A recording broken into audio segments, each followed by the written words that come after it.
Hello friends, अगले lecture में हमने डिस्कस किया था थर्मोडायनेमिक कोएफिशिएंट। थर्मोडायनेमिक कोएफिशिएंट किस तरह के होते हैं?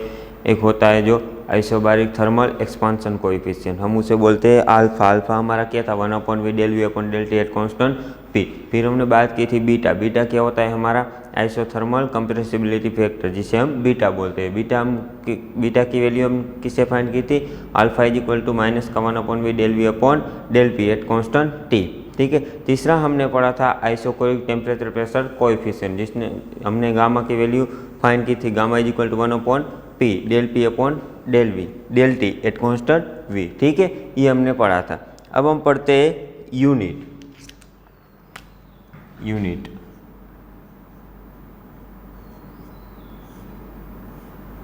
हमको यूनिट की ज़रूरत पड़ने वाली है अब, तो पहले हम यूनिट पढ़ लेते हैं। ठीक है, तो फर्स्ट पढ़ते हैं हम वॉल्यूम का यूनिट।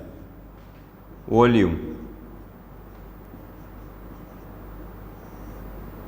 ठीक है, उसमें आपको याद रखना है 1 मीटर लंबी, 1 मीटर चौड़ी और 1 मीटर पौड़ी टंकी है, जिसमें 1000 लीटर पानी आ सकता है। ठीक है, 1 मीटर लंबी चौड़ी पौड़ी टंकी है, उसमें 1000 लीटर पानी आ सकता है। ठीक है, चलो क्या हुआ?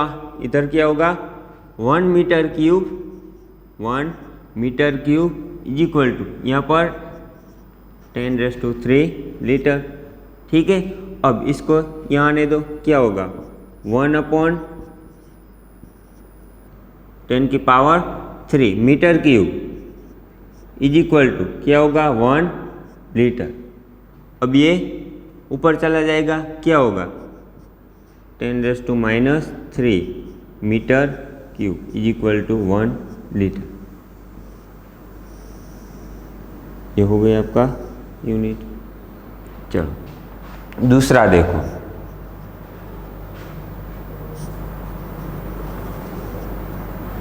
वन मीटर में कितने डेसीमीटर होते हैं? 10। कितने होते हैं? 10 डेसीमीटर। ये आपको याद रखना है। ठीक है, 1 मीटर में 10 डेसीमीटर होते हैं। तो यहाँ पर हम लिखते हैं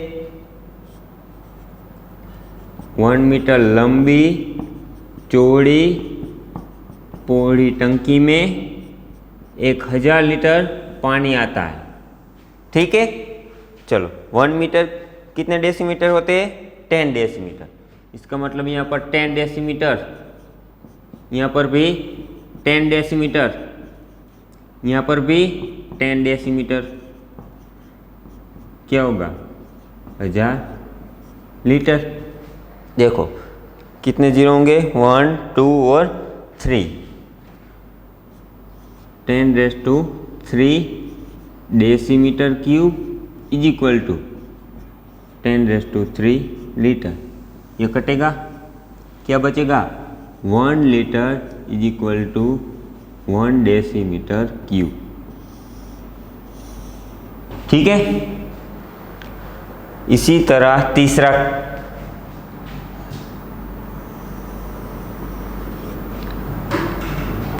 1 मीटर में कितने सेंटीमीटर होते हैं? 100। ठीक है, ये आपको याद रखना है। चलो 1 मीटर लंबी चौड़ी और पौड़ी टंकी में 1000 लीटर पानी आता है।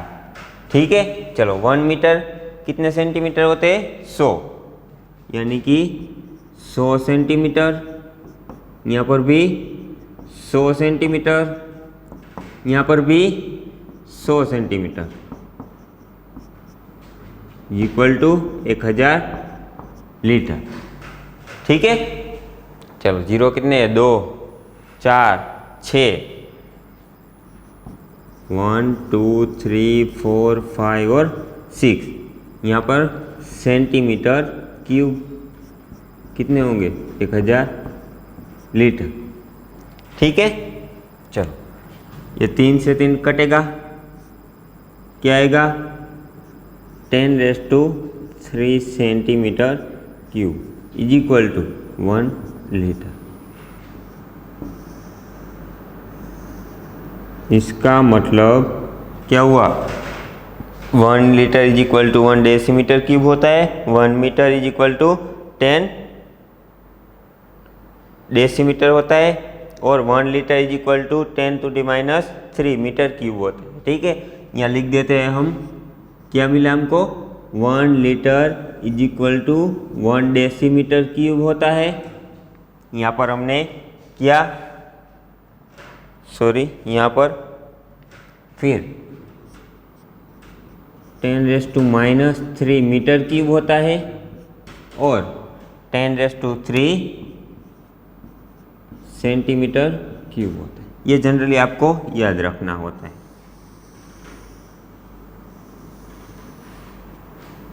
एक बार देख लो, और हमको क्या याद रखना है, 1 मीटर लंबी चौड़ी पौड़ी टंकी में 1000 लीटर पानी आता है। ठीक है, तो यहाँ पर क्या होगा, 1 metre cube is equal to 10⁻³ litre. यहाँ पर क्या हो जाएगा, ये इस तरफ आएगा, क्या होगा, 1/10⁻³ metre cube is equal to 1 litre. ये ऊपर चला जाएगा, क्या होगा, 10⁻³ metre cube is equal to 1 litre. ये फर्स्ट हो गया आपका।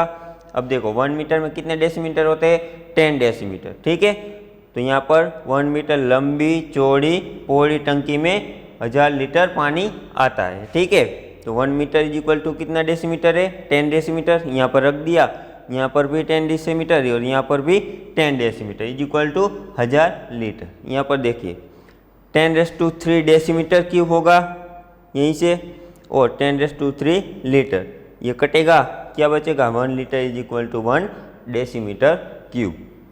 चलो तीसरा हमने देखा, 1 मीटर इज इक्वल टू क्या होता है, 1000 सेंटीमीटर। तो यहाँ पर रख दिया हमने 1 मीटर लंबी चौड़ी पौड़ी टंकी में 1000 लीटर पानी आता है। ठीक है, आपको सिर्फ यही याद रखना है।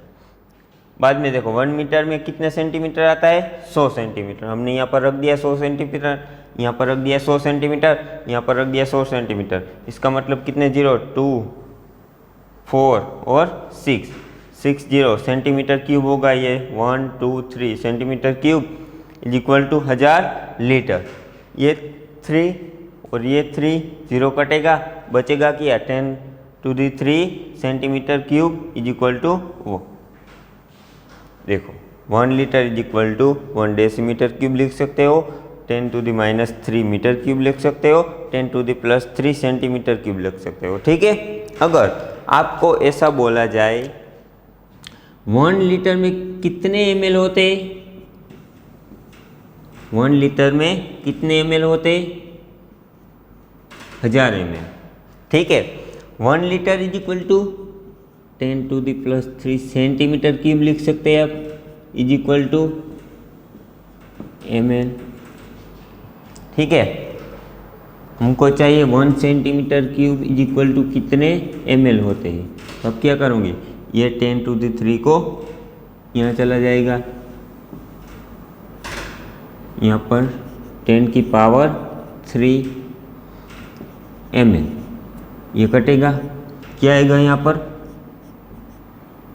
1 centimetre cube is equal to 1 ml।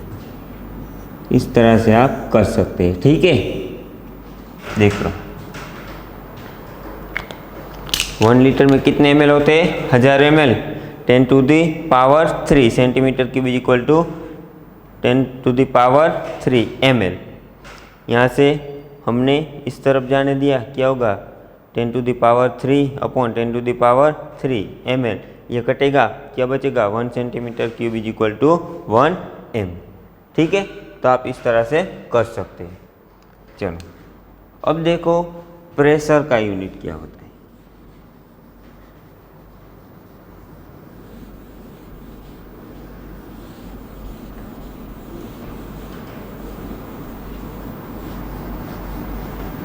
आपको सिर्फ और सिर्फ याद रखना है 1 मीटर लंबी चौड़ी पौड़ी टंकी में 1000 लीटर पानी आता है।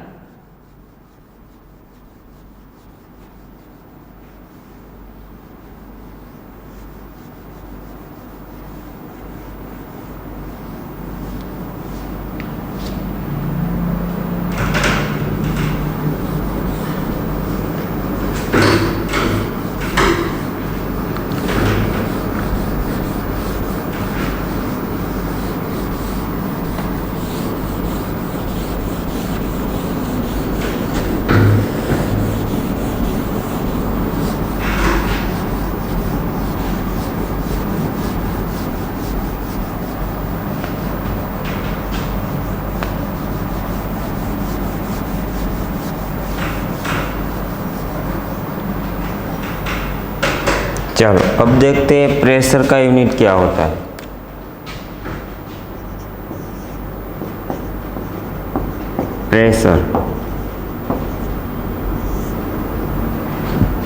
प्रेशर क्या होता है? Force upon area. प्रेशर क्या होता है? Force upon area. Newton upon metre square लिख सकते हो आप, ठीक है। न्यूटन अपॉन मीटर स्क्वायर को हम पास्कल भी बोलते हैं। क्या बोलते हैं इसको? पास्कल, ठीक है। चलो अब देखते हैं यूनिट। 1 एटमॉस्फेरिक कितना होता है? 101,325 न्यूटन अपॉन मीटर स्क्वायर, या तो आप क्या लिख सकते हो? पास्कल, ठीक है। आपको क्या याद रखना है? 1 atmospheric is equal to 101,325 newton upon metre square. 101,325 upon 101,325 newton upon metre square. 101,325 newton upon metre square, ये आपको याद रखना है, ठीक है। चलो अब देखो यहाँ पर 101.325 इंटू 10⁻³ पास्कल, ठीक है। क्या हुआ? 101 इंटू 325 हम इसे किलो पास्कल लिख सकते हैं, ठीक है। चलो अब देखो 1.01325 इंटू 10⁵ क्या हुआ? यहाँ पर हमने इस तरफ आने दिया पॉइंट को, तो क्या हुआ? 1 2 4 5, यहाँ पर 10⁵5 पास्कल, ये हुआ, ठीक है। अब हमें इसे इस तरीके से भी लिख सकते हैं 1.01325 बार।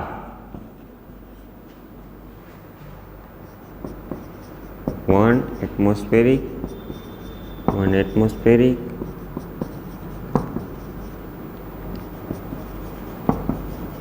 यहाँ पर हमने क्या कर दिया?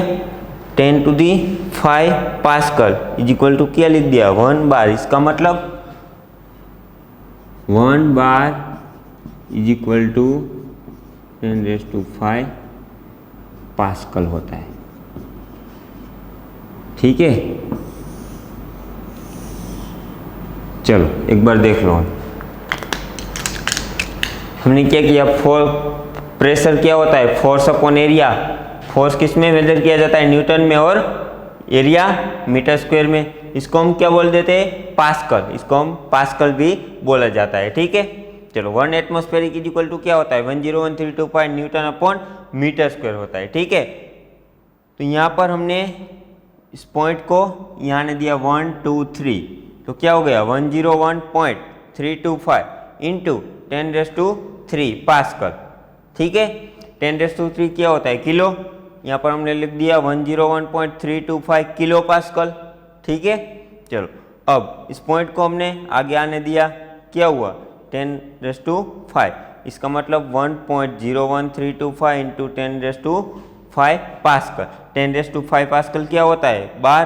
तो यहाँ पर हमने लिख दिया 1 एटमॉस्फेरिक इज इक्वल टू 1.01325 बार, ठीक है। 1 बार क्या होता है? 10⁻⁵ पास्कल होता है, ठीक है। चलो अगर आपको बोला जाए 1 litre bar is equal to कितने जूल होते हैं? 1 litre bar is equal to कितने जूल होते हैं? तो आप क्या करोगे? पहले इसको एम केस में लेके जाओगे,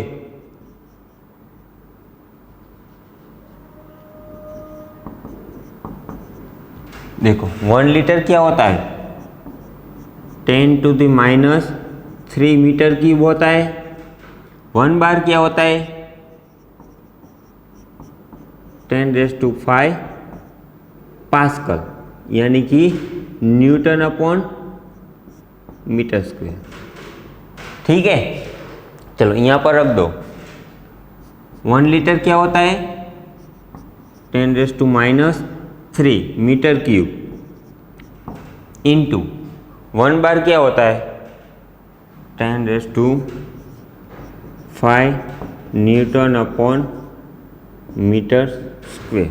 चलो क्या बचेगा 10⁵ न्यूटन इंटू मीटर।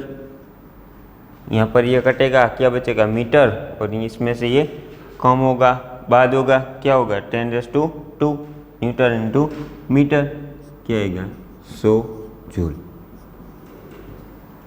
क्या आएगा यहाँ पर 100 जूल होता है। पहले क्या किया हमने 1 लीटर बार है, यहाँ पर 1 लीटर क्या होता है 10⁻³ मीटर क्यूब। 1 बार क्या होता है 10⁵ न्यूटन अपॉन मीटर क्यूब होता है। यहाँ पर हमने रख दिया 10⁵ metre cube into 10⁵ newton upon metre square. इसमें से ये बाद होगा, क्या होगा 10⁵ न्यूटन इंटू मीटर स्क्वेयर। ये कटेगा, इससे क्या बचेगा मीटर, ये न्यूटन। ठीक है, क्या होगा 100 जूल। आपका आंसर 1 बार = 100 जूल होता है। ठीक है, चलो अब एनर्जी का यूनिट देख लेते हैं। जनरली आपको पेपर में दिया होता है, वो आपको याद नहीं रखने होते, पेपर में दे देते हो। अगर ना आए तो आप लिख सकते हैं।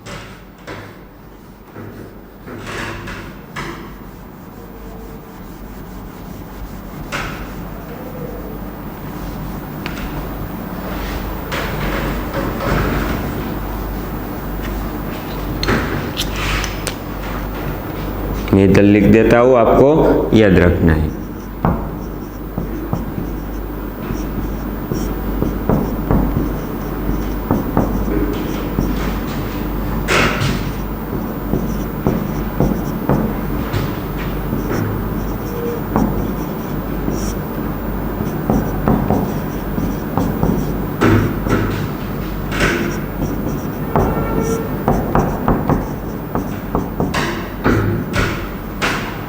ये होता है, ये जनरली आपको पेपर में दे देता है, लेकिन अगर ना आया तो आप इस तरीके से लिख सकते हैं। ठीक है, देख लो।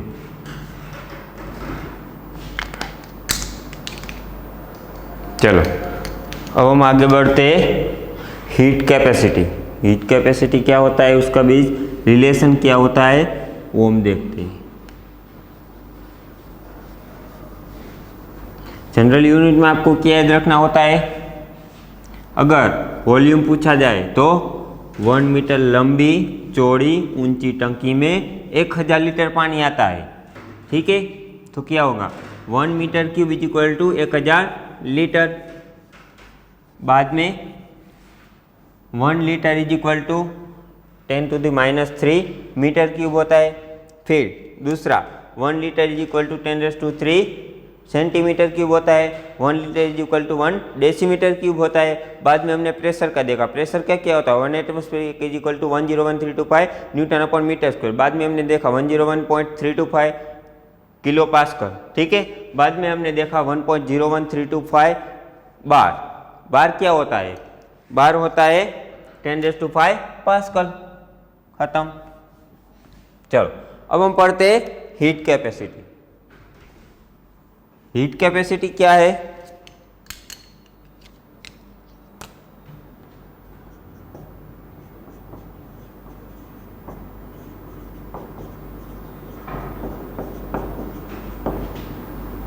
हीट कैपेसिटी, हीट कैपेसिटी क्या होती है, अगर हमने कोई सब्सटेंस का टेम्परेचर है T1 और इस सब्सटेंस का टेम्परेचर हमको बढ़ाना है। जब आपको इस टेम्परेचर का टेम्परेचर T1 से T2 तक जाना है तो आपको हीट देनी होगी, यहाँ पर कुछ हीट देनी होगी, तब टेम्परेचर बढ़ेगा ना। ठीक है, अगर हीट कैपेसिटी क्या होती है C, हम इसका फॉर्मूला लिखते हैं, कैसे होगा, हीट कैपेसिटी दी हुई heat upon temperature different T2 - T1, T2 minus T1। Temperature difference को तुम ऐसे भी लिख सकते हो dt। ठीक है, क्या करना है हमें, हमें कोई सब्सटेंस दिया हुआ है जिसका टेम्परेचर T1 है और हमको इसका टेम्परेचर बढ़ाना है, तो हमको हीट देनी पड़ेगी। हमने हीट दी, क्या होगा, heat capacity C is equal to dq upon T2 minus का T1 is equal to dq upon dt लिख सकते हैं। यहाँ पर ये क्या है, डिफरेंस। ठीक है, चलो अगर आपको डेफिनेशन पूछ लिया जाए कि हीट कैपेसिटी की डेफिनेशन क्या है, तो आप क्या बताओगे? इधर लिखते हैं हम, the ratio of heat required by the system and temperature different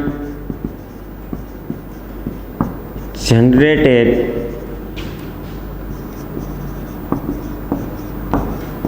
by that heat is known as heat capacity।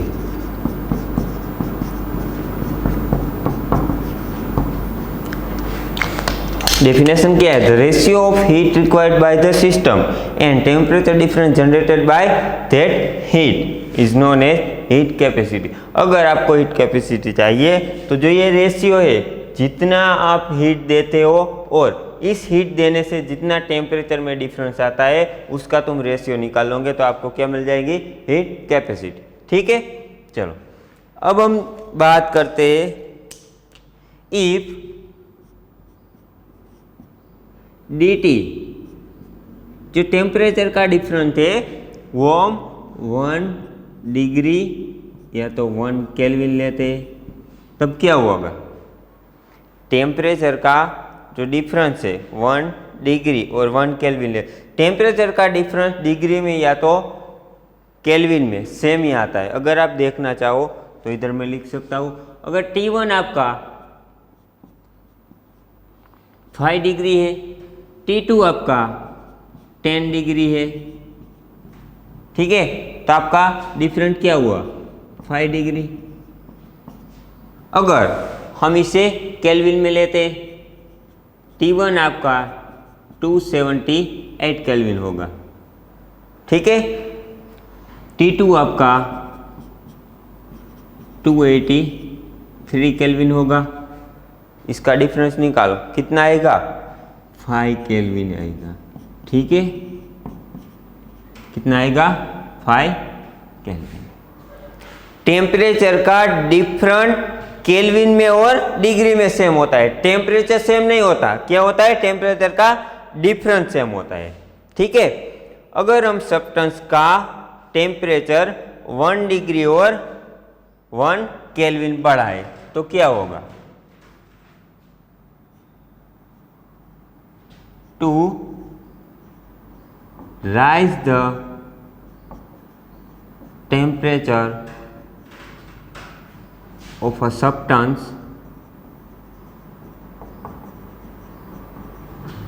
1 degree और 1 केल्विन,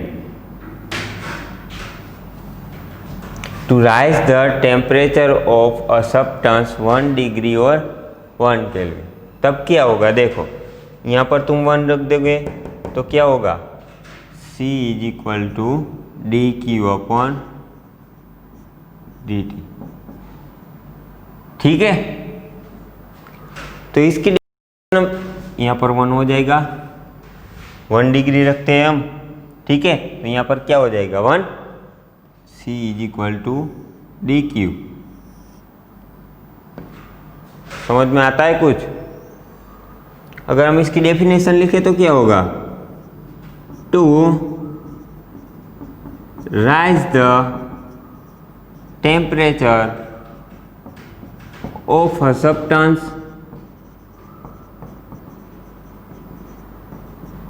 1 डिग्री या तो 1 kelvin, the heat required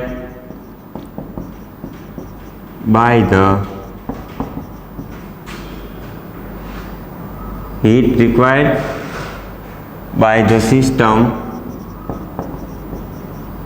is known as heat capacity.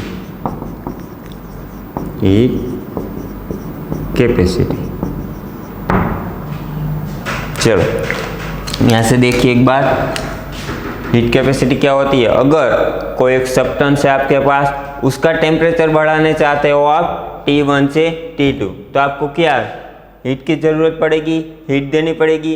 अगर आप heat देते हो तो जो temperature में डिफरेंस जनरेट होता है उसका रेशियो तुम निकाल लोगे, तो आपको क्या मिल जाएगी, हीट कैपेसिटी। इसका मतलब DQ, आपने हीट दी और हीट देने से टेम्परेचर में डिफरेंस जनरेट हुआ T2 माइनस T1, तो आप ऐसे लिख सकते हो DQ अपॉन DT। ठीक है, the ratio of heat required by the system and temperature difference generated by that heat is known as heat capacity.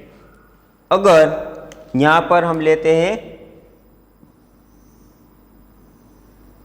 अगर सब्सटेंस का टेम्परेचर हम 1 डिग्री और 1 केल्विन बढ़ाए, तब क्या होगा। डिग्री में टेम्परेचर का डिफरेंस डिग्री में या तो केल्विन में सेम होता है, ये हमने दिखा दिया यहाँ पर। ठीक है, चलो अब to rise the temperature of a substance 1 degree और 1 केल्विन, तब क्या होगा। यहाँ पर तुम 1 रख दोगे, क्यों, क्योंकि हमने 1 डिग्री या तो 1 केल्विन टेम्परेचर बढ़ाया, तो यहाँ पर हमने 1 रख दिया, तो क्या होगा, C is equal to DQ। अगर इसकी डेफिनेशन हम लिखे तो कैसे होगा, to rise the temperature of a substance 1 degree और 1 kelvin, the heat required by the system is known as heat capacity. ठीक है, चलो अगर हमें इसमें सब्सटेंस कितना लिया वो अमाउंट भी इंट्रोड्यूस करें, तो आप कैसे लिख सकते हो, if amount of substance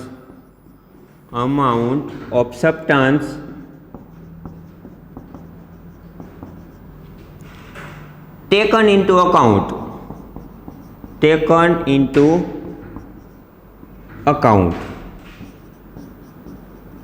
substance का जो अमाउंट है वो भी हम कंसीडर करें, तो क्या होगा। अगर इन केस ऑफ 1 मोल, तब क्या होगा, इसको क्या बोला जाएगा, it is called molar heat capacity. Molar heat capacity. अगर in case of 1 gram, it is called specific heat capacity बोली जाती है, स्पेसिफिक हीट कैपेसिटी। ठीक है, अगर आपने 1 मोल लिया तो इसे क्या बोली जाती है, मोलर हीट कैपेसिटी। अगर आपने 1 ग्राम लिया तो it is called specific heat capacity. ठीक है, चलो अब हम आगे बढ़ते Cp और Cv। Cp और Cv क्या है वो देखते हैं।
चलो अब देखते हैं Cp एंड Cv।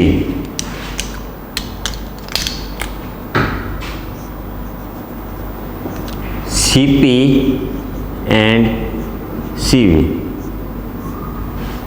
चलो हीट कैपेसिटी क्या होती है हमारी? Heat capacity C is equal to dQ upon dt, ये होती है। हीट कैपेसिटी क्या है? पाथ फंक्शन है या स्टेट फंक्शन है? हीट कैपेसिटी पाथ फंक्शन है, वो पाथ पे डिपेंड करती है, ठीक है। Heat capacity is a path function, path function.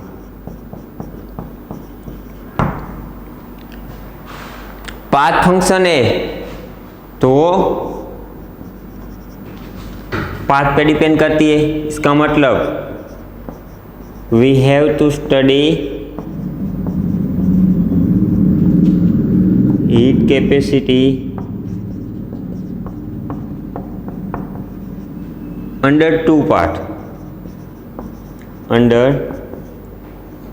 two path, two path में स्टडी की जाती है। कौन सा? एक होता है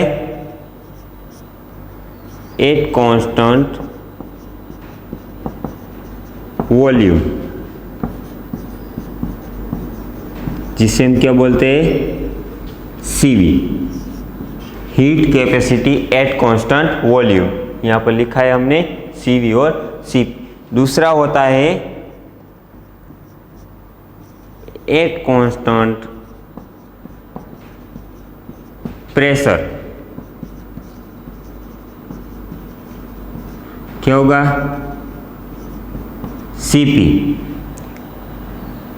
इसका मतलब Cv क्या होगा आपका? कांस्टेंट प्रेशर है, तो dQ upon dt at constant volume. Cp क्या होगा आपका? अरे हीट कैपेसिटी क्या है आपके पास? C equal to dQ upon dt at constant volume ले रहे हैं आप, तो क्या होंगे? dQ upon dt at constant V। यहाँ पर क्या होगा? Cp dQ upon dt, constant में क्या आएगा? P, ठीक है। चलो अब आगे देखते हैं।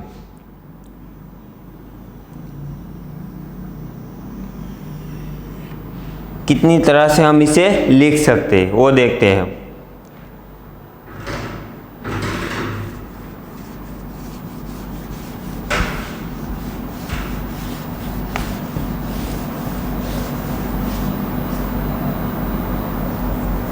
चलो यहाँ पर क्या है? Cv को हम किस तरह लिख सकते हैं? Cv is equal to dQ upon dt at constant V। इस तरह भी आप लिख सकते हैं, या तो dQ V अपॉन dt, इस तरह भी लिख सकते हैं।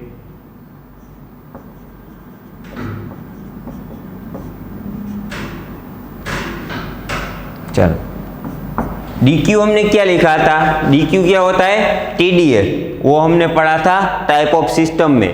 हमने क्या बोला था Q को? TdS। क्या होता है? TdS।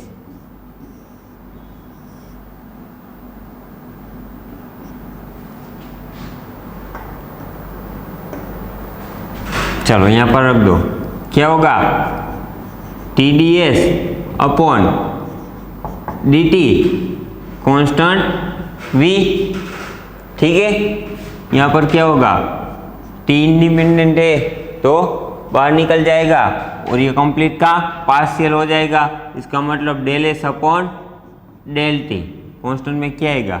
V, ठीक है। चलो यहाँ से देखिए Cv क्या होता है? dQ upon dt at constant V, ठीक है। ये आप इसे इस तरीके से भी लिख सकते हैं, ये तो हमने ऐसे ही लिख दिया। यहाँ पर डी क्यू क्या रख दिया हमने, TDS। क्या होता है डी क्यू, क्यू क्या होता है TDS, यहाँ पर रख दिया हमने TDS, ठीक है, upon T dt into constant v, यहाँ पर t को हमने बाहर रख दिया और ये कंप्लीट का क्या हो जाएगा, पार्शियल, ठीक है। चलो अब लिखते हैं CP का। CP का क्या होगा, CP dq upon dt, constant में क्या आएगा, P आएगा, ठीक है। आप इस तरह से भी लिख सकते हैं, dqp अपॉन dt। आप इस तरह से भी लिख सकते हैं, dq अपॉन dt, यहाँ पर p is equal to, dq क्या होता है, TDS, TDS upon dt, constant में p। ये इंडिपेंडेंट टर्म में बाहर चले आएगी और ये कंप्लीट का क्या हो जाएगा, पार्शियल। इसका मतलब del S upon del T, constant में क्या आएगा, p। तो आप इस तरीके से रिप्रेजेंट कर सकते हो, ठीक है। ये आपको पता होना चाहिए हीट क्या होती है, TDS, ठीक है।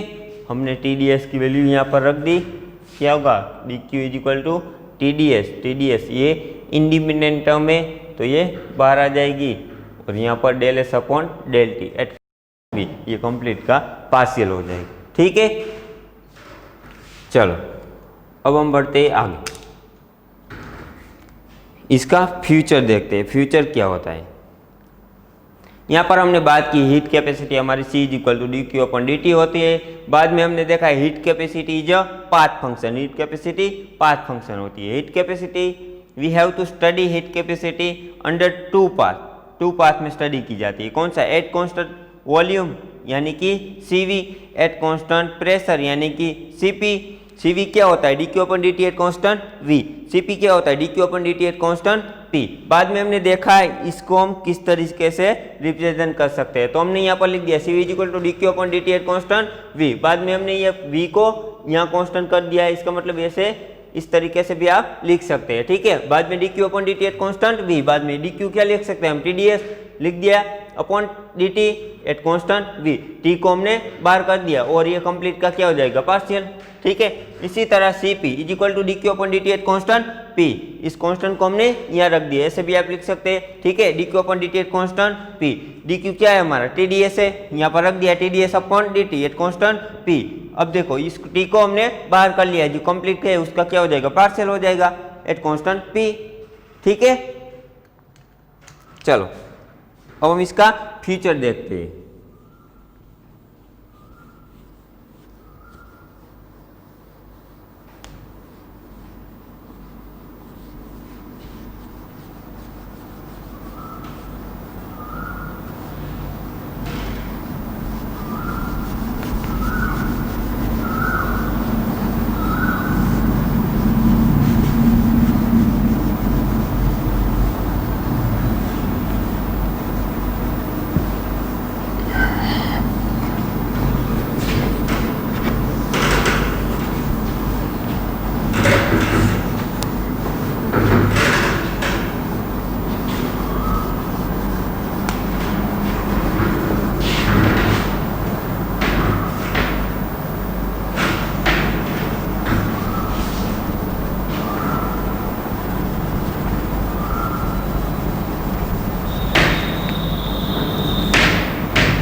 चलो अब क्या पढ़ते हैं, future of heat and heat capacity.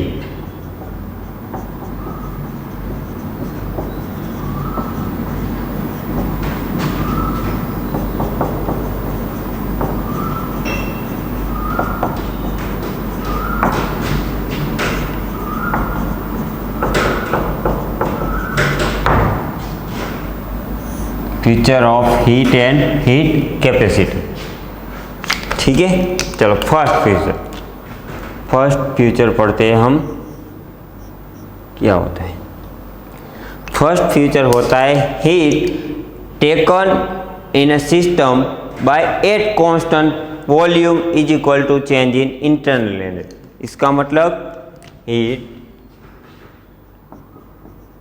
Heat taken by at constant volume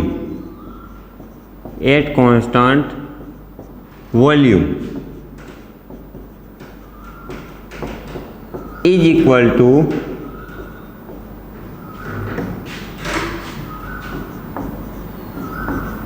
change in internal energy। इसका मतलब क्या हुआ, क्या बोला है यहाँ पर, heat taken by constant volume is equal to change in internal energy. इसका मतलब क्या हुआ, डी क्यू कांस्टेंट क्या है, constant volume is equal to volume is equal to change in internal energy. इसका मतलब यहाँ क्या आएगा, डी यू। इसका मतलब क्या हुआ, अगर आप कांस्टेंट वॉल्यूम पे जितनी हीट आप सिस्टम को दोगे उतनी हीट किस में चले जाएंगी, चेंज इन इंटरनल एनर्जी में। क्या मतलब है इसका, अगर कांस्टेंट वॉल्यूम में आप हीट देते हो तो सारी की सारी हीट किस में चली जाती है, चेंज इन इंटरनल एनर्जी में। कैसे दिखते हैं, चलो, from first law of thermodynamics,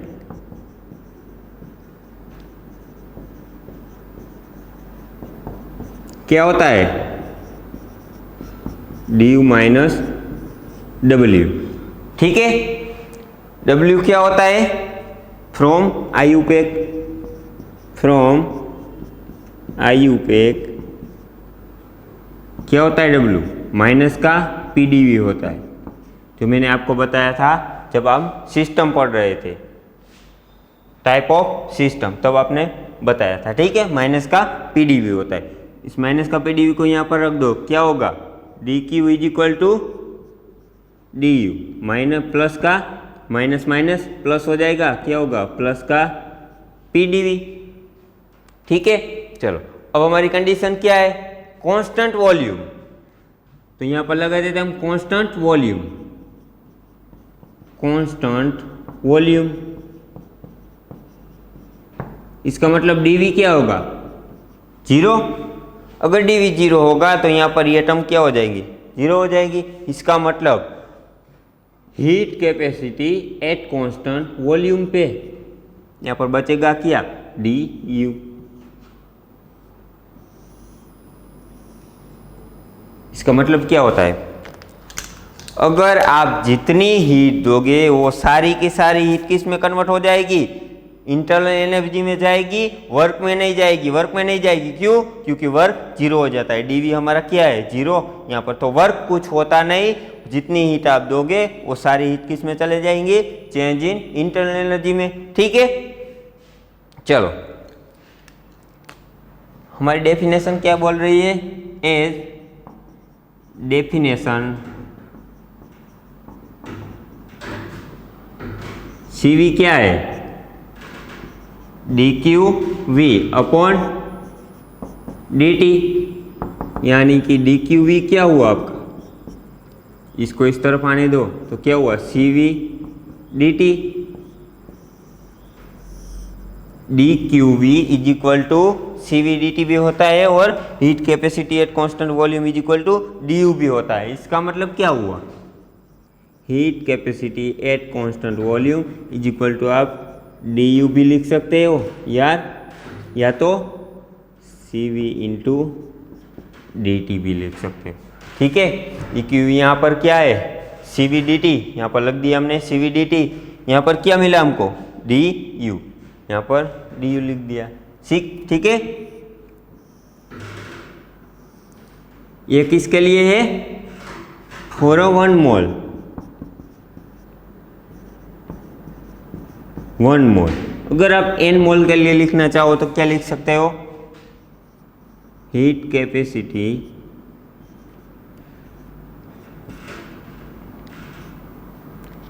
यहाँ पर NCV dt, ये आपका n मोल के लिए हो गया, फॉर n मोल n। ठीक है, चलो एक बार और देखो। पहला फीचर क्या था हमारा, heat taken by at constant volume is equal to change in internal energy. जितनी हीट आप कांस्टेंट वॉल्यूम पे दे रहे हैं वो सारी के सारी हीट किस में जाएगी, चेंज इन इंटरनल एनर्जी में। कैसे, तो यहाँ पर हमने देखा फर्स्ट लॉ ऑफ थर्मोडायनेमिक्स क्या है हमारा, dq is equal to du minus का w है, फ्रॉम आई पे W क्या होता है, माइनस का PdV होता है। ठीक है, यहाँ पर हमने इसे रख दिया, माइनस माइनस क्या हो जाएगा प्लस, यानी कि dq is equal to du plus का Vd पे होता है। हमारी कंडीशन क्या है, एट कांस्टेंट वॉल्यूम पे हमें हीट को देना है। यहाँ पर हमने कांस्टेंट वॉल्यूम ले लिया, इसका मतलब dV क्या होगा आपका, जीरो होगा। ये dV जीरो होगा तो ये टर्म कैसे हो जाएगी, जीरो हो जाएगी। इसका मतलब dq at constant V is equal to क्या होता है, du। इसका मतलब heat capacity at constant volume पे तुम दे रहे हो तो सारे के सारी हीट किस में कन्वर्ट होगी, चेंज इन इंटरनल एनर्जी में जाएगी, कुछ वर्क नहीं होगा। वर्क क्या है, क्या होता है, यहाँ जीरो होता है। ठीक है, चलो अब देखते हैं दूसरा फीचर क्या है हमारा, समझ में आया होगा।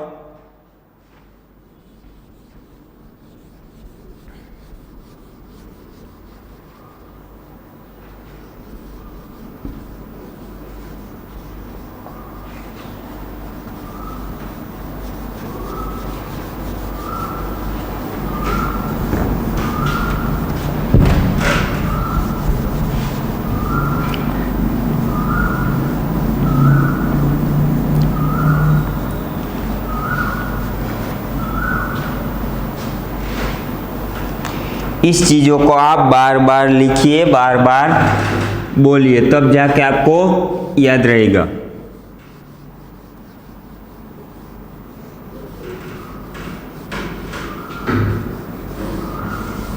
फर्स्ट फ्यूचर क्या था हमारा, heat taken by a constant volume is equal to change in internal energy. Change in internal energy क्या होता है, बोलिए।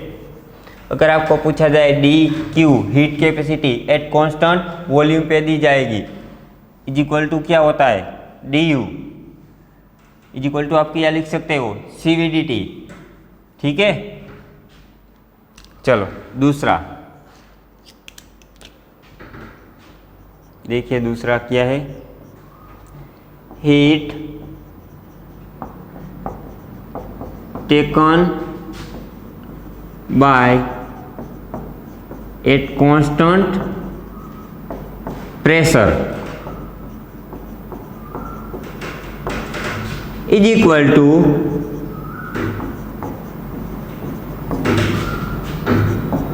चेंज इन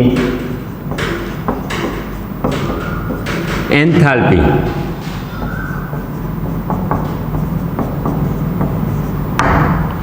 फर्स्ट में हमने क्या किया था, हमने हीट को दी थी एट कांस्टेंट वॉल्यूम पे, तब सारी हीट किस में कन्वर्ट होती थी, किस में चली जाती थी, चेंज इन इंटरनल एनर्जी में। अब यहाँ पर देखो दूसरा क्या है हमारा, heat taken by constant pressure is equal to change in enthalpy.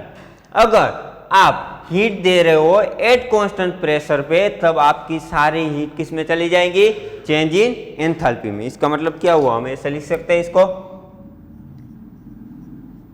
Constant pressure is equal to DH।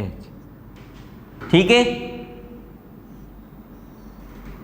चलो ऐसा क्यों होता है देखते हैं। एंथैल्पी क्या होती है, from mathematical definition enthalpy is क्या होती है, एच U प्लस PV होती है। क्या होती है, U प्लस PV। अब देखो इसका हम डिफ्रेंशिएशन करें तो क्या होगा, यहाँ पर DH होगा, यहाँ पर होगा DU। यहाँ पर देखो इसका डिफ्रेंशिएशन होगा, ये से कैसे रहेगी, बाद में इसका डिफ्रेंशिएशन होगा, ये ऐसी की ऐसी रहेगी। इसका मतलब P, ये टर्म ऐसी की ऐसी है यहाँ पर, P dV प्लस V, ऐसा क्या, V को इधर ऐसे ही रख दिया। अब इसका डिफ्रेंशिएशन V dP, क्या हुआ, डिफ्रेंशिएशन किया हमने, यहाँ पर H का DH हो गया, यहाँ पर U का DU, यहाँ पर पहले इसका डिफ्रेंशिएशन किया हमने तो ये ऐसे की ऐसे, इसका मतलब P इंटू DV, ठीक है। V को ऐसे रखा, इसका मतलब P का डिफ्रेंशिएशन किया, क्या होगा DP, ठीक है। चल अब हमें इसकी वैल्यू फाइंड करनी है, इसको सॉल्व करना पड़ेगा ना, तब जाके ये आएगा। इसको सॉल्व करना पड़ेगा तो क्या होगा, इसकी वैल्यू फाइंड करनी पड़ेगी। कैसा करोगे आप, हमारे पास है first law of thermodynamic, first law of thermodynamic.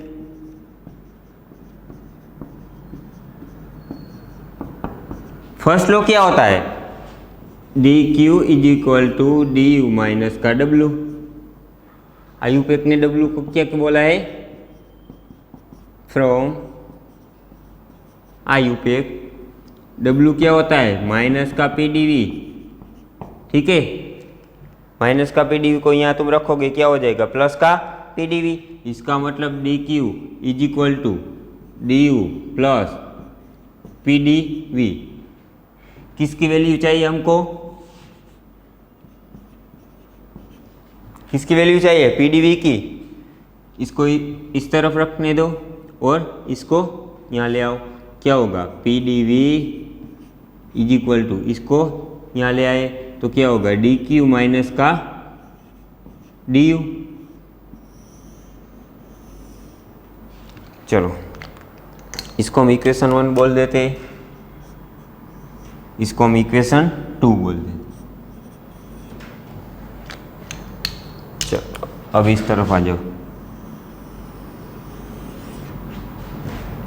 pdv हमको क्या मिला, dq माइनस du। इस वैल्यू को हम इक्वेशन 1 में रखते हैं, ठीक है।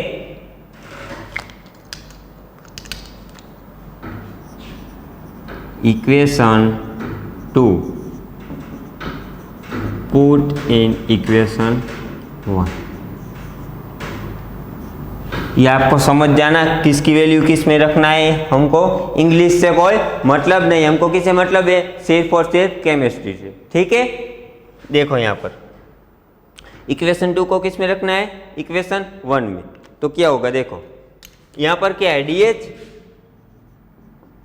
इज इक्वल टू, यहाँ पर DU प्लस पीडीवी की वैल्यू हमको मिली है क्या, DQ माइनस DU, ठीक है। चलो पीडीवी का खत्म, अब क्या बचेगा, VDP, ठीक है। चलो अब यहाँ देखो, ये कटेगा DU DH, क्या बचेगा यहाँ, DQ प्लस VDP। अब देखो यहाँ पर हमने एट कांस्टेंट प्रेशर की बात की है, तो यहाँ पर हमको कांस्टेंट प्रेशर लेना पड़ेगा, एट कांस्टेंट प्रेशर। इसका मतलब DP क्या हो जाएगा आपका, 0। अगर DP 0 हुआ तो ये टर्म क्या हो जाएगी, 0 हो जाएगी, ठीक है। इसका मतलब DH is equal to DQP। हो गया proof, DH is equal to DQP, यहाँ पर हमने लिखा था DQP is equal to DH, आ गया आपका, ठीक है। अब डेफिनेशन क्या बोल रही है, as definition CP is equal to DQP upon DT। इसका मतलब DQ एट कांस्टेंट P क्या होगा, इस DT को इस तरफ आने दो, क्या होगा, CP इंटू DT। इसका मतलब क्या हुआ, heat capacity at constant P is equal to Cp dt भी होता है, heat capacity at constant pressure is equal to DH भी होता है, ठीक है। dQp is equal to DH is equal to क्या आया, Cp dt। ये किसके लिए आया, फॉर 1 मोल, 1 मोल के लिए। अगर आप लिखना चाहो n मोल के लिए तो आप यहाँ n लिख सकते हैं, ठीक है। चलो एक बार देखो, और हमने यहाँ पर क्या बोला है, heat taken by constant pressure is equal to change in enthalpy. अगर आप कांस्टेंट प्रेशर पे हीट दे रहे हो तो जो सारी की सारी हीट है वो किस में जाएगी, चेंज इन एंथैल्पी में जाएगी। कैसे, हमने प्रूव किया, मैथमेटिकल डेफिनेशन बोल रही है कि जो एंथैल्पी होती है वो U प्लस PV होती है, ठीक है। अब हमें इसका डिफरेंशिएशन किया, क्या होगा, DH, यहाँ पर DU प्लस PdV प्लस का VdP होता है। फर्स्ट लॉ ऑफ थर्मोडायनेमिक्स क्या बोल रहा है, dQ is equal to DU minus का W, और आयुपेक ने दिया है W क्या होता है, माइनस का PdV होता है। माइनस का PdV को हमने यहाँ पर रख दिया, क्या होगा, dQ is equal to DU plus का PdV होगा, ठीक है। चलो अब देखो PdV की वैल्यू हमको चाहिए, PdV को यहाँ रहने दिया और DU को इस तरफ आने दिया, क्या होगा, dQ माइनस का DU is equal to PdV। PdV की वैल्यू हमको मिल गई, इस वैल्यू को हमको यहाँ रखना है, ठीक है। इसका मतलब इक्वेशन 2 पुट इन इक्वेशन 1, यहाँ पर रख दिया हमने, क्या मिला, DH is equal to DU plus DQ minus का DU प्लस VdP मिला। DU कैंसिल हो जाएगा, बचेगा क्या, DQ प्लस VdP। और हमारी कंडीशन है हीट हमको देनी है लेकिन एट कांस्टेंट प्रेशर पे देनी है, तो यहाँ पर हमने लिख दिया एट कांस्टेंट प्रेशर, ठीक है। तो इसका मतलब DP क्या होगा आपका 0, इसका मतलब DH is equal to DQ at constant P, heat capacity at constant pressure, ठीक है। और डेफिनेशन क्या बोल रही है आपको, Cp is equal to DQP upon dt, ठीक है। अब यहाँ पर DQP ऐसे रख दिया हमने और dt को इस तरफ आने दिया, इसका मतलब heat capacity at constant pressure is equal to Cp dt होता है, ठीक है। चलो dQp इज इक्वल टू आप DH लग सकते हो या तो Cp dt लिख सकते हो, ठीक है। ये किसके लिए, 1 मोल के लिए, और आप n मोल के लिए लिखना चाहो तो यहाँ पर n लिख देना, ठीक है। चलो अब हम बढ़ते आगे।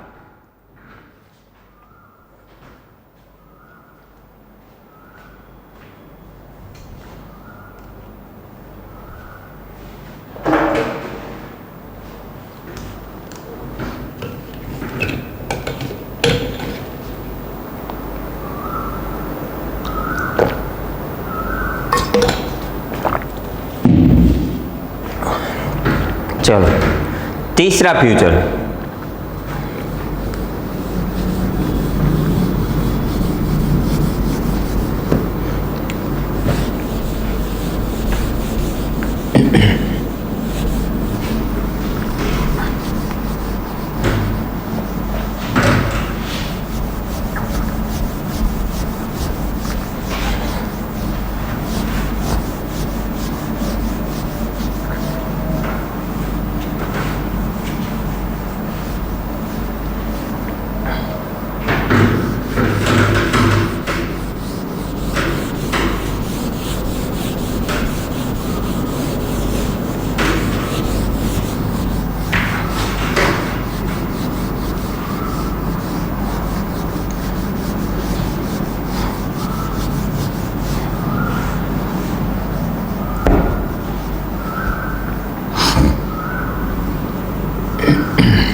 चलो अब हम पढ़ते हैं तीसरा फ्यूचर है हमारा, Cp ग्रेटर देन Cv होता है। ये ऑलवेज ऐसे ही होता है, Cp ग्रेटर देन Cv, क्यों, आओ समझते हैं। Cp ग्रेटर देन Cv होता है, इसका मतलब क्या है, एट कांस्टेंट प्रेशर पे तुम हीट दे रहे हो, वो ज़्यादा देनी पड़ती है किसकी कंपैरिजन में, एट कांस्टेंट वॉल्यूम की कंपैरिजन में।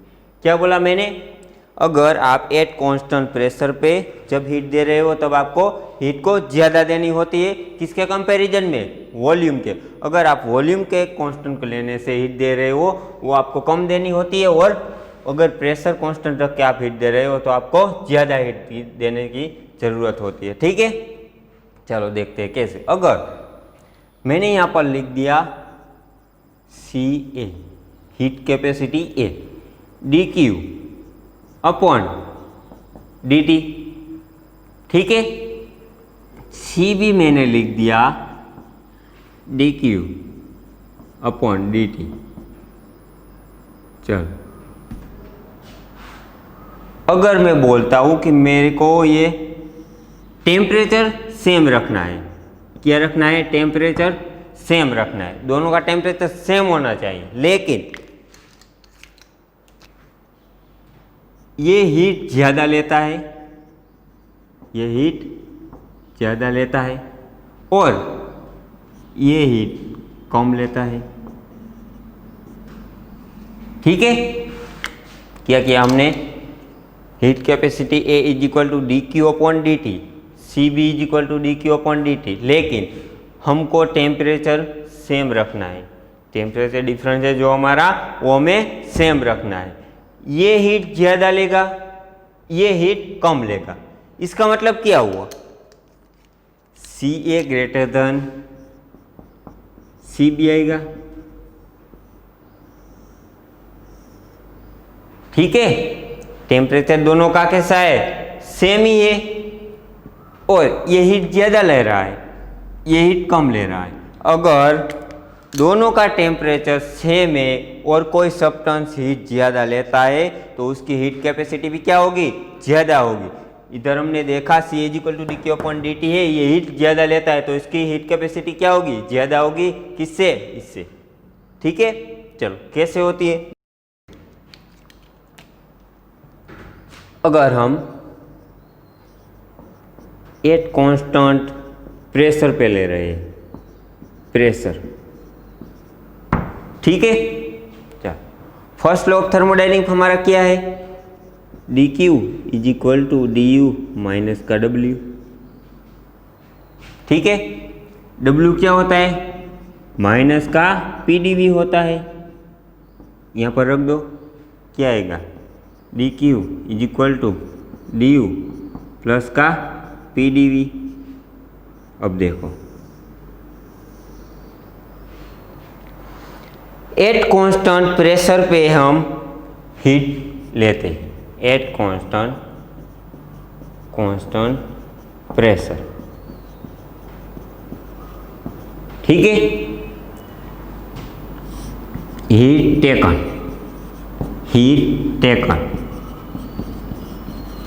तब क्या होगा? देखो, एट कांस्टेंट प्रेशर पे हम हीट ले रहे हैं, ठीक है। Distribute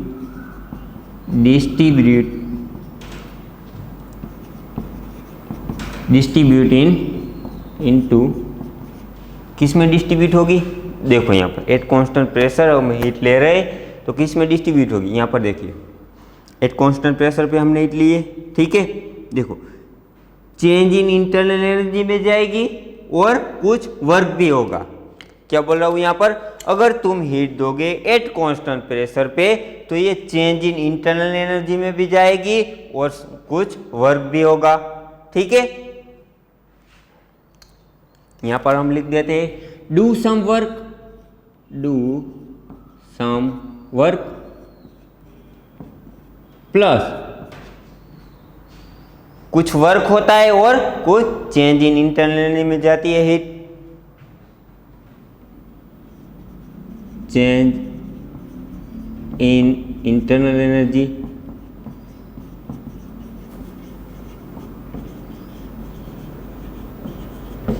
change in internal energy change होगी तो टेम्परेचर क्या होगा? इंक्रीज होगा। इसका मतलब टेम्परेचर इंक्रीज। पहले देखिए मैंने क्या बोला है, एट कांस्टेंट प्रेशर पे हम हीट दे रहे हैं तो क्या होगा? D Q is equal to D U plus का पी डी वी होता है, ठीक है। पी डी वी को यहाँ हमने डब्ल्यू को क्या रख दिया? माइनस का P D V, minus minus क्या हो जाएगा? प्लस हो जाएगा। इसका मतलब एट कांस्टेंट प्रेशर पे हम जितनी हीट दे रहे हो वो heat change in internal energy में भी जाएगी और कुछ वर्क भी होगा। हमने यहाँ पर लग दिया eight constant pressure heat taken distribute into, किस में डिस्ट्रीब्यूट होगी, डू सम वर्क, कुछ वर्क होगा, और चेंज इन इंटरनल एनर्जी, कुछ heat change in internal energy में जाएगी। अगर चेंज इन इंटरनल एनर्जी में हीट जाती है तो टेम्परेचर क्या होगा, इंक्रीज होगा। अब देखना दूसरा, अगर हम बोले at constant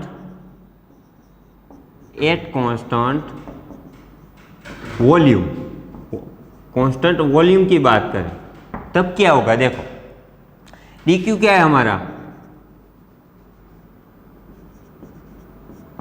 D U plus का पीडीवी, यहां पर लिखा है ना मैं, D Q is equal to D U plus का पीडीवी। ठीक है, चलो अगर इसमें हम एट कांस्टेंट वॉल्यूम पे हीट दे रहे हैं तो यहां पर क्या हो जाएगा, एट कांस्टेंट वॉल्यूम, इसका मतलब डीवी क्या हो जाएगा, 0, इसका मतलब डीवी 0 हुआ, यहां पर रखोगे तो ये टर्म क्या हो जाएगी, 0 हो जाएंगी। इसका मतलब क्या हुआ, D Q is equal to D. चलो अब हम इसमें किस में हीट जाएगी वो बात करते हैं। देखो eight constant volume, constant volume पे हम हीट दे रहे हैं, हीट टेकन, इसका डिस्ट्रीब्यूशन हम करते हैं, डिस्ट्रीब्यूट इनटू, अब देखो यहां पर एट कांस्टेंट वॉल्यूम पे ये टर्म क्या हो जाती है, 0, इसका मतलब वर्क क्या हो जाता है, 0 हो जाता है। इसका मतलब जितनी हीट आप यहां से दोगे वो सारी की सारी हीट किस में जाएगी, चेंज इन इंटरनल एनर्जी में। अगर चेंज इन इंटरनल एनर्जी में हीट ज्यादा जाती है तो टेम्परेचर क्या होगा, ज्यादा बढ़ेगा। इसका मतलब ये टेम्परेचर कम बढ़ा और ये टेम्परेचर क्या बढ़ा, ज्यादा बढ़ेगा। यहाँ पर हम लिख देते हैं और आपको एक कॉन्सेप्ट से आप समझाते हैं कि किस तरह से ये हीट बढ़ेगी। ठीक है, heat taken only in change in internal energy,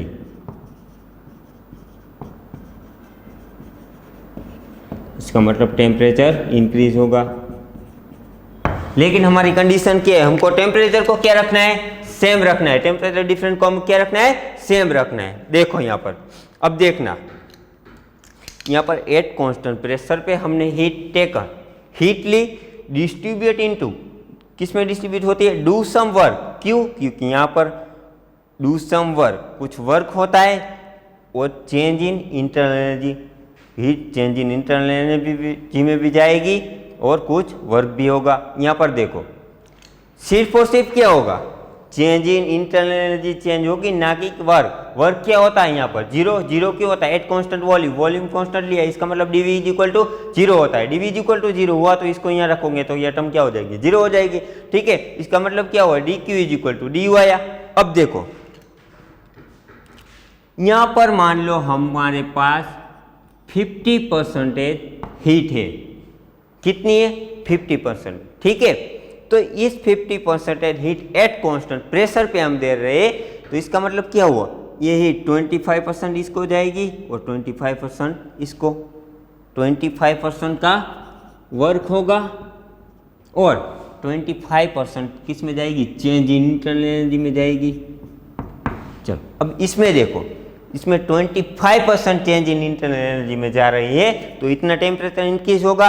अब यहाँ पर देखो हमारे पास कितनी हीट है, 50% है, 50% हीट है हमारे पास, लेकिन यहाँ पर सिर्फ और सिर्फ किस में जाती है, चेंज इन इंटरनल एनर्जी में जाती है, ना कि वर्क होता है। वर्क क्या होता है हमारे यहाँ पर, 0 होता है। इसलिए जितनी हीट आपके पास है वो सारी की सारी हीट किस में कन्वर्ट होती है, चेंज इन इंटरनल एनर्जी में। इसका मतलब हमारे पास 50% हीट थी, वो सारी की सारी हीट किस में जाएंगी, चेंज इन इंटरनल एनर्जी में। इसका मतलब इसका टेम्परेचर ज्यादा बढ़ेगा, इसका टेम्परेचर कम बढ़ेगा। क्यों, क्योंकि यहाँ 25% हीट ही इंटरनल एनर्जी में जाती है, यहाँ 50% सारी की सारी हीट किस में जाती है, चेंज इन इंटरनल एनर्जी में जाती है। ठीक है, तो इसका मतलब क्या हुआ, इसको भी हमको टेम्परेचर को क्या रखना है, दोनों में सेम रखना है। यहाँ पर हमने बोल दिया टेम्परेचर को क्या रखना है, सेम रखना है। यानी कि हमको इसका टेम्परेचर इतना 50% बढ़ा है तो हमको इसका भी टेम्परेचर क्या होना चाहिए, 50% ही बढ़ना चाहिए, तब दोनों टेम्परेचर डिफरेंट सेम आएगा। इसका मतलब यहाँ पर हम 75% हीट ले लें, कितनी, 75%, तब क्या होगा, देखो यहाँ पर 25% जाएगी, बची कितनी, 50%, वो क्या आ जाएगी, चेंज इन इंटरनल एनर्जी में। ठीक है, तो टेम्परेचर कितना बढ़ा, टेम्परेचर जितना यहाँ बढ़ता है उतना ही यहाँ बढ़ता है। मैं आपको समझाने क्या चाहता हूँ कि अगर आप एट कांस्टेंट प्रेशर पे आप हीट दे रहे हो तो आपको ज़्यादा हीट की ज़रूरत पड़ती है, अगर आप एट कांस्टेंट पे हीट दे रहे हो तो आपको कम हीट की ज़रूरत पड़ती है। यहाँ पर हमने कितनी हीट ली है, 50%, यहाँ पर हमने कितनी हीट ली है, 75%। इसका मतलब क्या हुआ, Cp greater than Cv। Eight constant pressure पे आप हीट दे रहे हो तब आपको हीट को ज़्यादा लेनी पड़ती है, किसके रिस्पेक्ट में, एट कांस्टेंट वॉल्यूम। अगर आप वॉल्यूम के रिस्पेक्ट में हीट दे रहे, वॉल्यूम कांस्टेंट लेके हीट दे रहे, तब आपको हीट कम ज़रूरत पड़ती है, और जब आप एट कांस्टेंट प्रेशर पे हीट दे रहे हो तब आप हीट को ज़्यादा ज़रूरत पड़ती है। क्यों ज़्यादा ज़रूरत पड़ती है, क्योंकि वर्क भी होता है और चेंज इन इंटरनल एनर्जी में भी जाती है हीट, और यहाँ पर सिर्फ और सिर्फ किस में जाती है, only change in internal energy में जाती है। अगर सारी की सारी हीट इसमें चली गई तो टेम्परेचर बढ़ जाएगा, ज़्यादा बढ़ेगा। यहाँ पर सिर्फ और सिर्फ कितनी पहले आई थी, 25% ही आती है, इसलिए ये टेम्परेचर कम बढ़ेगा। लेकिन हमको टेम्परेचर को सेम ही रखना है तो क्या करना पड़ेगा, यहाँ पर हीट ज़्यादा देनी पड़ेगी, ताकि जितनी हीट वो बढ़ी, जितना टेम्परेचर वो बढ़ता है उतना ही टेम्परेचर ये बढ़ सके। ठीक है, ये कोई रेशियो फिक्स नहीं होता कि 25% का वर्क होता है और 50% चेंज इन इंटरनल एनर्जी में जाते हैं। ये सिर्फ और सिर्फ आपको मैंने समझाने के लिए लिखा है, ठीक है, ताकि आपको समझ में आए। ऐसा कुछ रेशियो फिक्स नहीं है, इसलिए हम बोलते हैं कि एट कांस्टेंट प्रेशर पे आप हीट दे रहे हो तब आपको हीट की ज़्यादा ज़रूरत पड़ती है, और एट कांस्टेंट वॉल्यूम पे आप हीट दे रहे हो तब आपको हीट की कम ज़रूरत पड़ती है। ठीक है, तो इस तरह हम बता सकते हैं। यहाँ पर क्या होता है, कुछ वर्क भी होता है और चेंज इन इंटरनल एनर्जी में भी हीट जाती है, और यहाँ पर सिर्फ और सिर्फ only change in internal energy में हीट जाती है। अगर सारी की सारी heat change in internal energy में जाती है तो टेम्परेचर ज़्यादा बढ़ेगा, यहाँ टेम्परेचर कम बढ़ेगा। तो यहाँ पर हमने ज़्यादा हीट की ज़रूरत पड़ेगी, ज़्यादा हीट की ज़रूरत पड़ेगी, इसका मतलब 25% इसको दे दी, वर्क हुआ, और 50% का चेंज इन इंटरनल एनर्जी में हीट गई, तो चेंज इन इंटरनल एनर्जी का टेम्परेचर इंक्रीज हुआ, जिसका इतना इंक्रीज होता है उसका इतना इंक्रीज होता है, यानी कि टेम्परेचर डिफरेंस दोनों में सेम है। ठीक है, चलो अब बढ़ते हैं हम आगे। इसलिए हम लिखा जाता है ऑलवेज क्या होता है, Cp ग्रेटर देन Cv होता है। आई होप आपको समझ में आया होगा।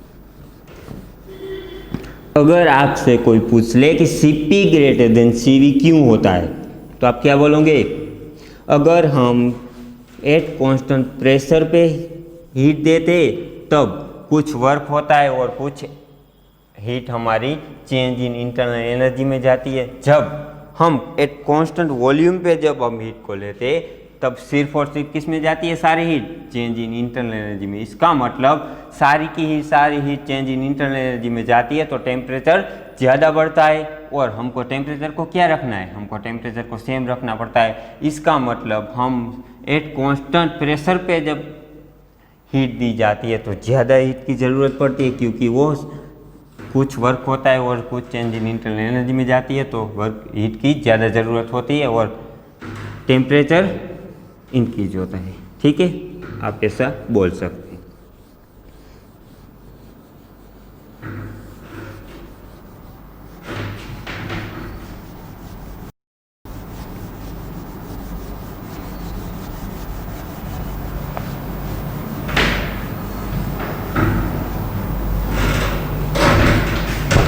चलो अब हम पढ़ते हैं तीसरा फीचर क्या है, तीसरा तो हमने पढ़ लिया, फोर्थ क्या है, Cp liquid greater than Cp solid। देखो ऐसा होता है।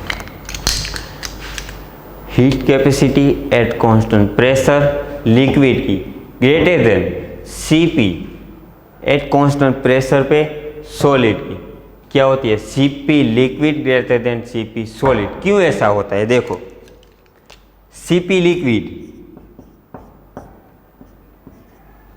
यहां पर Cp सॉलिड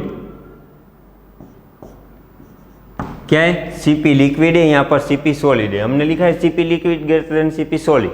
क्यों ऐसा होता है? आपने अगर पढ़ा होता तो लिक्विड में रोटेशनल मोशन भी होते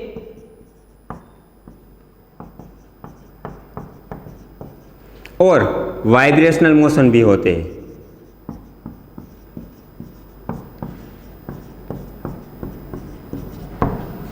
लिक्विड में क्या होता है? रोटेशनल मोशन भी होते हैं और वाइब्रेशनल मोशन भी होते हैं। जब Cp सॉलिड की बात की जाए, सॉलिड की, तो सॉलिड में सिर्फ और सिर्फ वाइब्रेशनल ही होते हैं। सॉलिड में क्या होता है? सिर्फ वाइब्रेशनल मोशन ही होते हैं। अब देखो यहां तुम हीट दोगे,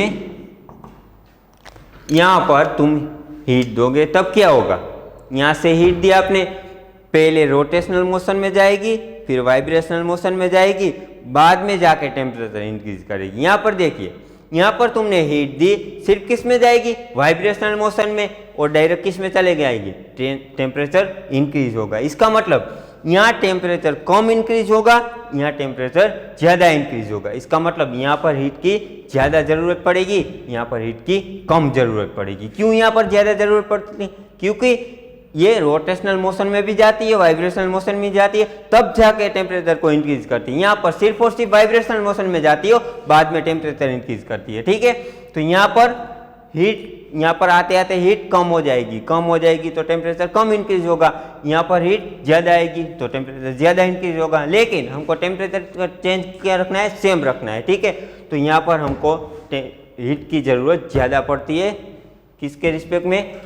सॉलिड के रिस्पेक्ट में, क्योंकि सॉलिड में सिर्फ वाइब्रेशनल मोशन होते हैं और लिक्विड में सिर्फ रोटेशनल और वाइब्रेशनल दोनों मोशन होते हैं। हीट दोगे, रोटेशनल मोशन में भी जाएगी, वाइब्रेशनल मोशन में भी जाएगी, और इसमें सिर्फ और सिर्फ किस में जाती है? वाइब्रेशनल मोशन में जाती है, और टेम्परेचर ज़्यादा इंक्रीज करती है। ठीक है, इसलिए बोला जाता है Cp liquid greater than Cp solid. ठीक है, चलो अब बढ़ते आगे। लिक्विड में क्या मोशन होता है? रोटेशनल मोशन भी होता है और वाइब्रेशनल मोशन भी होता है। जब सॉलिड में क्या होता है? सिर्फ और सिर्फ वाइब्रेशनल मोशन होता है। ठीक है,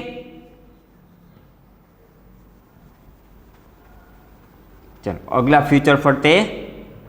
हीट कैपेसिटी में भी इनफाइनाइट ऑल्सो। हीट कैपेसिटी क्या इनफाइनाइट भी हो सकती है? कैसे? देखते हैं। कुछ समझ में आता है या ऐसे बैठ गए हो सब? आता है? फाइन क्या होती है? हीट कैपेसिटी में B infinite also. Heat capacity infinite भी हो सकती है। कैसे? अगर हम एग्जांपल लिया जाए, इन case of reversible phase transformation,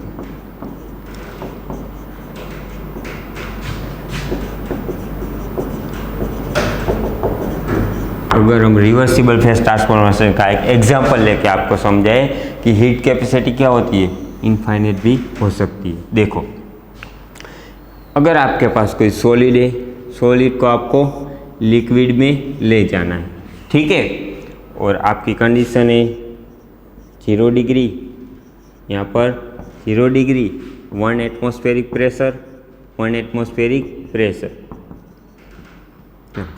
solid में से अगर आपको लिक्विड में ले जाना है तो हीट की ज़रूरत पड़ेगी, हीट को आपको देनी पड़ेगी, ठीक है। तो अब आपको दिमाग में क्वेश्चन आएगा कि हीट देते तब यहाँ टेम्परेचर इंक्रीज नहीं होना चाहिए, लेकिन क्यों नहीं होता? यहाँ पर रिवर्सिबल फेज ट्रांसफॉर्मेशन की एक कंडीशन है, अगर आपने फेज चेंज कर ली तो आप ये दोनों वेरिएबल को चेंज नहीं कर सकते। अगर आपने फेज सेम रख ली तो ये वेरिएबल को आप चेंज कर सकते हो, तब ये ट्रांसफॉर्मेशन होता है। किसमें? रिवर्सिबल फेज ट्रांसफॉर्मेशन में। रिवर्सिबल फेज ट्रांसफॉर्मेशन की एक कंडीशन है क्या? अगर आप ये फेज ट्रांसफर करो या तो आप वेरिएबल ट्रांसफर करो, दोनों साथ में ट्रांसफर नहीं कर सकते। क्यों? दोनों साथ में आपने ट्रांसफर कर दिया तो इरिवर्सिबल फेज ट्रांसफॉर्मेशन हो जाएगी। ठीक है, इसलिए ये किसका रूल है? रिवर्सिबल फेज ट्रांसफॉर्मेशन का ये रूल है। क्या कहता है? अगर आप फेज चेंज करो या तो वेरिएबल चेंज करो, दोनों साथ में आप नहीं कर सकते। ठीक है, तो देखिए यहाँ पर क्या हुआ, C heat capacity C is equal to dQ upon dt। इसका मतलब क्या हुआ? हीट देनी पड़ती है, इसका मतलब पॉजिटिव, एब्सॉर्ब करती है सिस्टम, इसके लिए पॉजिटिव। और dt टेम्परेचर का डिफरेंस क्या है? 0। यहाँ पर डिफरेंस क्या है? 0। इसका मतलब ये इनफाइनाइट, इसलिए हम बोलते हैं हीट कैपेसिटी में भी इनफाइनाइट ऑल्सो। समझ में आया? देख लो एक बार और, हीट कैपेसिटी में भी इनफाइनाइट ऑल्सो। हीट कैपेसिटी कैसी हो सकती है? इनफाइनाइट भी हो सकती है। ठीक है, इन case of reversible phase transformation, reversible phase transformation का हम एक एग्जांपल देखें तो क्या होता है? अगर हमको सॉलिड से लिक्विड जाना है, ठीक है, और रिवर्सिबल फेज की एक कंडीशन है क्या? यहाँ पर क्या है? 0 डिग्री, यहाँ पर है 0 degree, 1 atmospheric pressure, 1 atmospheric pressure, तब जाके ये ट्रांसफ़र होगा, यानी कि ये हीट दोगे आप और सॉलिड में से लिक्विड होगा। अब दिमाग में आएगा कि टेम्परेचर क्यों इंक्रीज नहीं हुआ, तो मैंने बताया कि रिवर्सिबल फेज ट्रांसफॉर्मेशन की एक कंडीशन है, या तो आप फेज चेंज करो या तो आप ये दोनों वेरिएबल चेंज करो। अगर दोनों साथ में कर दिया तो ये इरिवर्सिबल फेज ट्रांसफॉर्मेशन हो जाएगा, लेकिन हमने यहाँ पर रिवर्सिबल फेज ट्रांसफॉर्मेशन पढ़ना है। तो क्या होगा? C heat capacity dQ upon dt, जितनी दी हुई है हीट और टेम्परेचर का डिफरेंस, उसका रेशियो तुम रेशियो लेते हो तब आपको क्या मिलता है? Heat capacity. यहाँ पर हीट सिस्टम हीट एब्जॉर्ब कर रही है तो क्या आ जाएगा? पॉजिटिव आ जाएगा। और टेम्परेचर का डिफरेंस यहाँ पर क्या है? 0 है, इसलिए हमने यहाँ पर 0 रख दिया। ये क्या होता है? इनफाइनाइट। इसका मतलब हीट कैपेसिटी में भी इनफाइनाइट ऑल्सो। ठीक है, तो आज हम इतना रखते हैं, मिलेंगे दूसरे लेक्चर में। Thank you for cooperation.